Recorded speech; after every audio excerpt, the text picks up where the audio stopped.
It's one thing with the iPhone. Is it a hunt for focus if you don't lock it? Okay. So you didn't go to film school. To Rain Dance. Oh yeah, tell us about that then. So just tell us just give us the thing about how it came about, this film. The running from that. So you're doing reviews. So writing film reviews. I decided last year I wanted to be a film reviewer. Well, actually, I've decided for years. I decided that's what I wanted to do, proper. But that being said, there's always been that thing in me where I thought, oh yeah, I could write a script, I could do this, I could make a film, I could do whatever. But last year I was made redundant.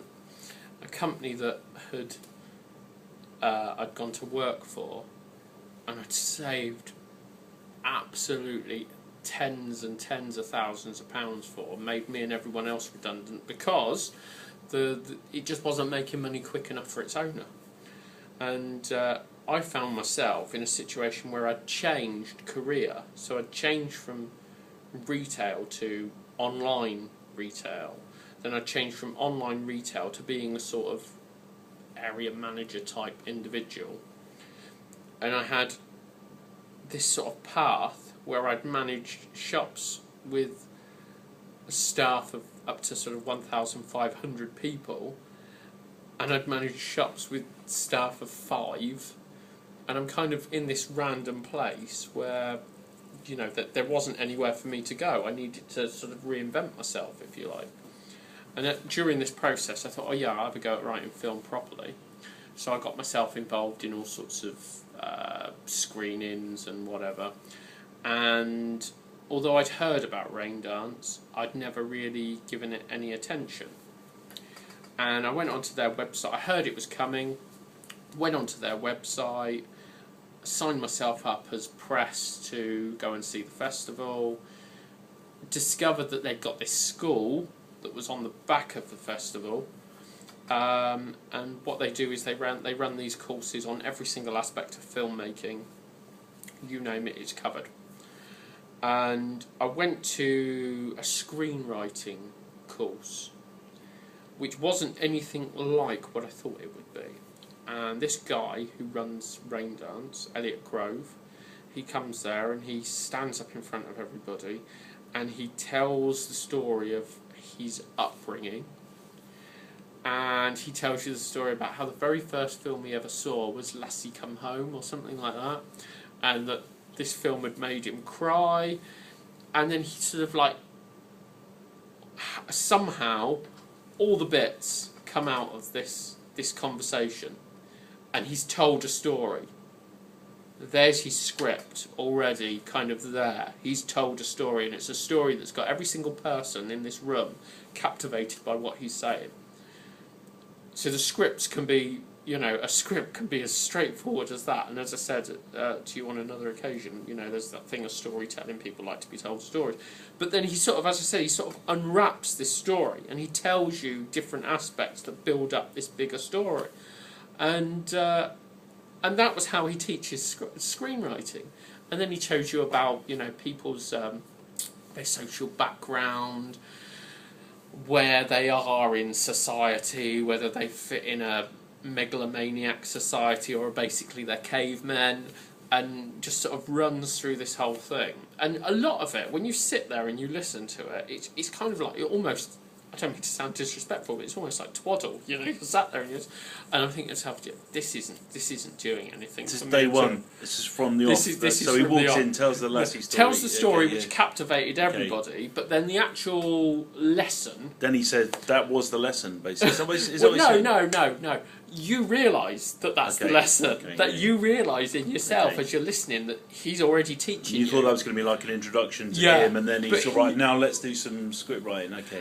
And the way he started putting the scripts together with what you start with and how you build the characters and all that sort of stuff, I just thought, no, this isn't for me. And I went back the next week. 50% of me was sold, the other 50% was, no, this isn't for me. Went back the next week, same thing again. And then by the time I get to the end of this course, I'm thinking to myself, do you know, this guy's a bloody genius. absolute genius, because I come off the back of it, and unwittingly, he has taught you everything you need to know about how to write a script. He's taught you all the things, but as you're sat there learning, you don't understand it. And he takes scripts for films and he shows you things that you didn't even know were there. References. One of the things that he used was Eternal Sunshine of the Spotless Mind. And he tells you how the story is broken in the first... I don't know if you're aware of this, but the story is broken in the first 2 minutes. The whole thing is revealed to you in the first 2 minutes of what the actual story is all about. And it's just... He talks to her and he says, "What's your name?" And she says, "Clementine." And then he starts to sing, "Oh my darling, oh my darling, oh my darling, Clementine." But he finishes. He doesn't continue. And it's what continues, which is the story for Eternal Sunshine of the Spotless Mind. So I love that. But if you just sit there and you watch this film, you don't know that sort of stuff's in there. You don't even think about it. And there were all these other films that he analyses over the weeks, and all these things that he shows you, and it just gets you thinking. So you leave Elliot Grove's course, and you're just like, you immediately, that you have to get a piece of script writing software, and you have to write. And that's what happened with me. And it just, and what I thought was going to be difficult just flowed. And what I found myself doing, and he didn't tell me to do this, but what I found myself doing was I found it really easy to write about people I know and put them in those situations. So rather than going from what their social status is like he told us to, I went from, Andy, who I work with.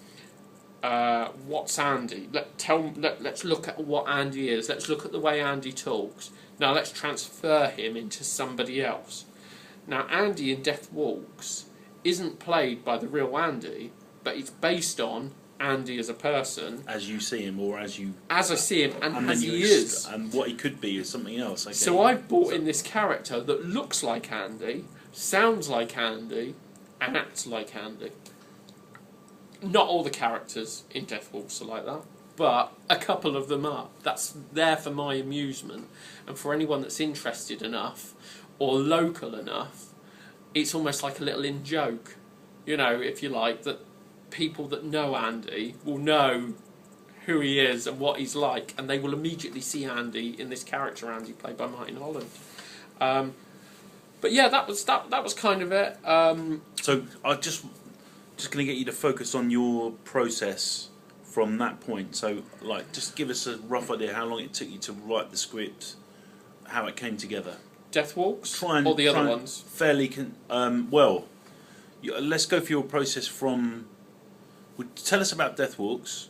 I mean, what I don't really know what's going on with the other thing. I mean... Okay, right. Whatever you think. Okay. Just try it. If you can give us a sort of... hang on a minute, let me...